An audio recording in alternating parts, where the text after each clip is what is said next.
కూటమి గెలవడానికి కారణం 3 పార్టీలు ఒక కూటమిగా ఏర్పడడంతో 3 పార్టీలు కలిసినాయి కాబట్టి వాళ్ళు గెలవగలిగారు. అలాగే 2,70,000 కోట్లు ఈవేళ సంక్షేమాన్ని అమలు చేయడం జరిగింది. అభివృద్ధి విషయంలో గత ప్రభుత్వం కంటే మెరుగ్గానే ఈ ప్రభుత్వం అభివృద్ధి చేయడం జరిగింది. కానీ కేడర్ను కాపాడుకోలేకపోయాం. కార్యకర్తలకి విలువ లేదు. కార్యకర్తలకు విలువ లేకపోవడమే ఈవేళ వచ్చినటువంటి అనర్థం. తెలుగుదేశం పార్టీకి వాళ్ళకి అధికారంలోకి వచ్చిన తర్వాత అన్ని రకాల మేళ్ళు వాళ్ళకి జరుగుతాయి. అది చూసిన తర్వాత వైఎస్ఆర్ పార్టీలో జరగలేదు కాబట్టి కార్యకర్తలు గుమ్మనంగా ఉన్నారు. కానీ కార్యకర్తలు హుషారుగా పనిచేయాలంటే ముందు కార్యకర్తలు వాలంటీర్ల కంటే ముందు కార్యకర్తలకు విలువ ఇవ్వాలి. అది విలువిస్తే ఏ పార్టీకైనా సరే కార్యకర్తలు లేని పార్టీ ఇబ్బంది పడుతుంది. అది మనం వేరేగా ట్యాంపరింగ్ అని మా జగన్మోహన్ రెడ్డి గారు కూడా అనలేదు, చెప్పారు ఆయన. నేనేం దాన్ని నమ్మట్లేదు, అది కరెక్ట్ కాదని చెప్పి ఆయన కూడా చెప్పడం జరిగింది.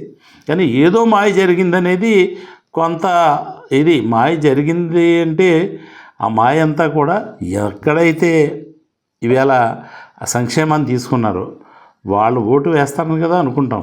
కానీ అంతకంటే ఎక్కువ జగన్మోహన్ రెడ్డి గారిని పవన్ కళ్యాణ్ గారు ఇస్తారని నమ్మారు కాబట్టి వాళ్ళకు ఓట్లు వేశారు. చూద్దాం 5 సంవత్సరాల్లోనూ.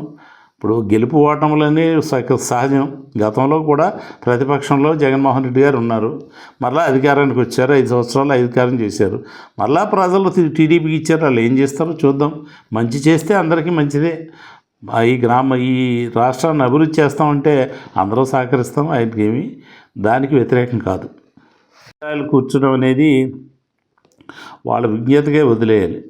కట్టిన బిల్డింగులు కూల్చడం అనేది మంచి పద్ధతి కాదు. ఎవరైనా ఏ ప్రభుత్వం అయినా కట్టిన బిల్డింగులు కూల్చకుండా ఇది కూల్చే కార్యక్రమం ఎవరు చేసినా ఇబ్బందే. ఎందుకంటే మనం అభివృద్ధి చేసుకుంటూ ముందుకు వెళ్ళాలి, కానీ కట్టిన దాన్ని కూల్చేస్తాం పగ కక్ష కార్పణ్యాలతో వెళితే మాత్రం వీళ్ళు చాలా ఇబ్బంది పడతారు. గతంలో ప్రజల నుంచే వ్యతిరేకత వస్తుంది. అది ఎవరో చెప్పక్కర్లేదు, ప్రజల నుంచే వస్తుంది.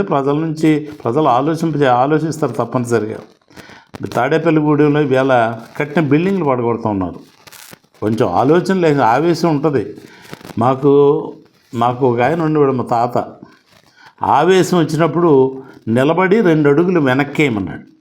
వెనక్కేసి అప్పుడు నిలబడితే నీకు ఆలోచన వస్తుంది.